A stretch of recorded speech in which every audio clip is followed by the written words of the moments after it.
Magandang araw pong muli at welcome pong muli dito sa Hontahan ng Bayan TV. Pag-usapan po natin itong naging pagkakasuspindi kay Davao Governor Edwin Jumahib at ang naging komento ni Attorney Glenn Chong. Panoorin po natin. Ang opisina ng Pangulo ay naglabas ng isang kautusan na preventive suspension kay Governor Edwin Jumahib sa loob ng 60 araw. Ang OP ay gumawa ng masusing pagsusuri sa administratibong reklamong inihain ni Board Member Orly Amit laban kay Governor Jumahib. Napag-alaman ng OP na ang reklamo ay sapat na umano'y matinding pang-aabuso sa autoridad at pang-aapi sa panig ni Governor Jumahib kaugnay ng pagbawi sa service vehicle ni BM Amit ng walang legal na batayan. Ang pagpapalabas ng preventive suspension ay hindi lumabag sa karapatan ni Governor Jumahib sa angkop na proseso. Una, iniutos ng tanggapang ito ang pagsususpinde sa respondent upang maiwasan ang anumang hindi nararapat na pakikialam sa pagsasagawa ng investigasyon.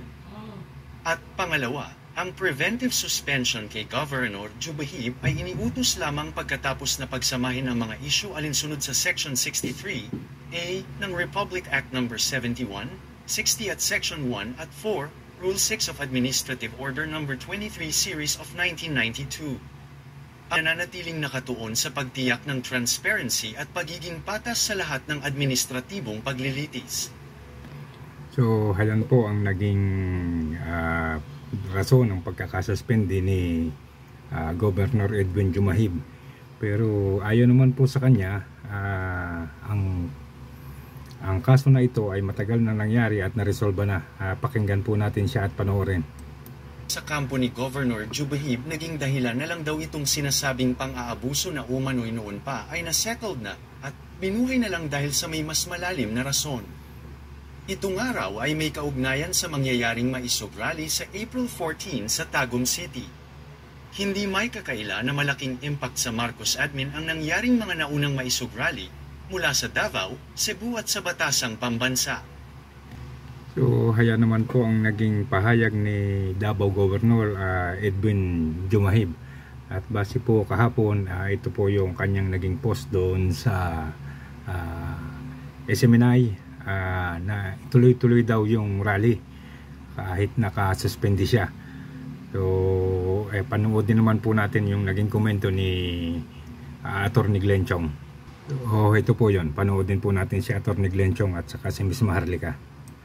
Forward dito sa Governor ng Davao del Norte na si Governor Edwin Hubahim, na kung saan Edwin Hubahim siya ay binigyan ng preventive suspension kahapon dyan sa Pilipinas for 60 days dahil sa kanyang lumang kaso na administrative case na sinampa sa kanya ng board member ng Davao del Norte at based nga kay Governor ay nasettle na yon in 2022 pa.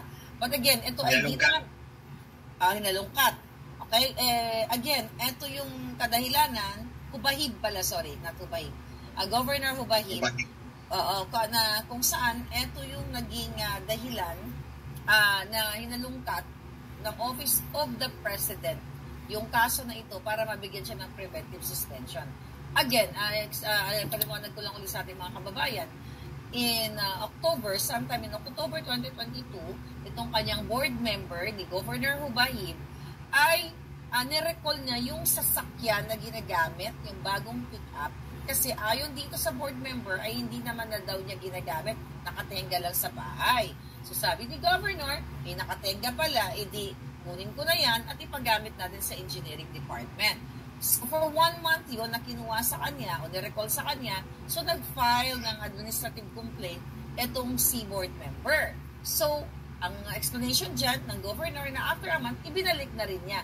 Binalik niya yung bagong isyong car at yung luma, kinuha niya at pinagamit sa engineering department. And they were okay. Kumbaga okay, tuloy-tuloy ang kanilang trabaho sa Kapitolyo.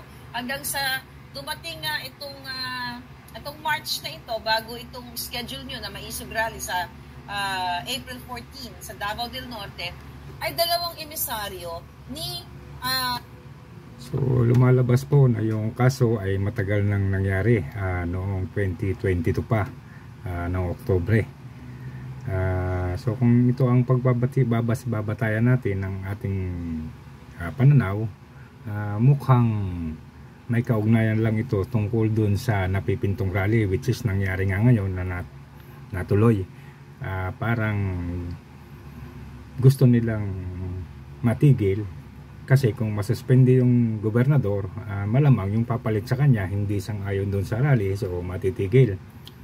Sa ating pananaw ay parang humahanap lang sila ng butas kung paano ito mapapatigil dahil naapektuhan na talaga nito yung kredibilidad ni presidente at dumarami yung mga taong naniniwala na may problema talaga yung presidente. So ituloy po natin ito.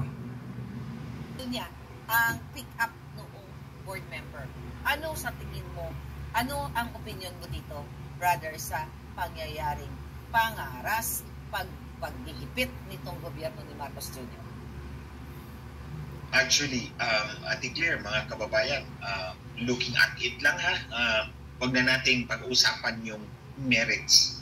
Kasi hindi ko naman nabasa actually ang complaint with the board member at hindi ko rin nabasa yung answer ni or counter affidavit or answer ni Governor Bahib.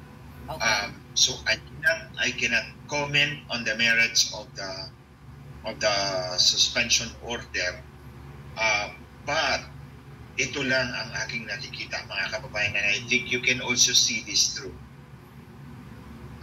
Si Governor Bahib, pinahintulutan niya na mag-rally ang maisog, magkaroon ng maisog rally sa Tagum, Davao del Norte sa April 14.